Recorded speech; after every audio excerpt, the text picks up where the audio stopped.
Assalamualaikum warahmatullahi wabarakatuh. Kembali lagi bersama saya Satria Aliksan. Pada kali ini saya akan mengabarkan apa yang terjadi pada pertemuan ketiga di mata kuliah Teknik Reportase dan Investigasi Berita. Judulnya ialah Informasi dan Interview dalam Reportase. Inilah beritanya. Informasi dan interview dalam reportase. Standar kompetensi memahami teknik interview, reportase, dan liputan serta melakukan persiapan praktek sesuai dengan kaidah sinematografi. Kompetensi dasar memahami teknik interview, reportase, dan liputan serta melakukan persiapan praktek. Selanjutnya ada wawancara. Apakah wawancara sama dengan reportase? Dan jawabannya adalah tidak.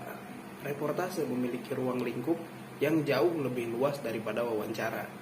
Sedangkan wawancara merupakan salah satu jenis teknik reportase. Wawancara merupakan proses pencarian data berupa pendapat, pandangan, atau pengamatan seseorang yang akan digunakan sebagai salah satu bahan penulisan karya jurnalistik. Dari wawancara, sebuah berita didapat dan dilaporkan kepada masyarakat. Interview adalah wawancara atau teknik wawancara yang dilakukan oleh seorang penanya, reporter atau wartawan kepada seseorang narasumber membahas suatu topik permasalahan.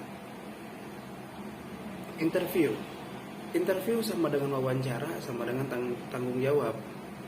Proses interview dapat berlangsung dengan melibatkan yang pertama reporter, wartawan atau interviewer, yang kedua narasumber, dan yang ketiga kameramen. Yang harus dilakukan seorang reporter dalam melakukan interview adalah yang pertama, harus mempersiapkan diri mencari orang yang tepat untuk diwawancarai, menentukan topik atau permasalahan, dan mempelajari topik yang akan diangkat. Yang kedua, harus menyiapkan daftar pertanyaan. Yang ketiga, harus bersikap objektif dalam menyampaikan suatu berita. Dalam membuat berita, hendaknya dirumuskan dengan menguraikan permasalahan dalam format yang mencakup 5W1H agar pendengar atau pemirsa tidak bingung. Yang pertama, what, yaitu apa yang terjadi, ada peristiwa apa. Yang kedua, who, yaitu siapa yang membuat peristiwa tersebut. Yang ketiga ada when, yaitu kapan peristiwa itu terjadi. Yang keempat ada where, yaitu di mana peristiwa tersebut berlangsung. Yang kelima ada why, yaitu mengapa peristiwa ini terjadi. Dan ada how yaitu bagaimana peristiwa tersebut berlangsung. Selanjutnya ada teknik di dalam melakukan wawancara agar dapat dicapai hasil wawancara yang maksimal. Lakukanlah persiapan dan kiat-kiat seperti di bawah ini. Yang pertama, kumpulkan data selengkap mungkin tentang tokoh dan yang akan diwawancarai. Yang kedua, buatlah susunan dan seleksi daftar pertanyaan yang akan diajukan. Yang ketiga, gunakan bahasa yang baik dan benar dalam wawancara maupun menjawab wawancara. Yang keempat, simak baik-baik jawaban narasumber, karena kemungkinan ada jawaban dari narasumber yang bisa dijadikan pertanyaan selanjutnya untuk memperjelas masalah. Yang kelima, usahakan agar narasumber santai dengan melakukan pendekatan awal sebelum wawancara resmi dilakukan, sambil memberikan gambaran singkat tujuan dari wawancara. Yang keenam, simpan pertanyaan kejutan yang merupakan andalan Anda jika memang tujuan wawancara memang memerlukan jawaban yang spontan. 7. Jika narasumber menjawab terlalu bertele-tele, ajukan pertanyaan lain untuk memotong jawabannya yang bertele-tele.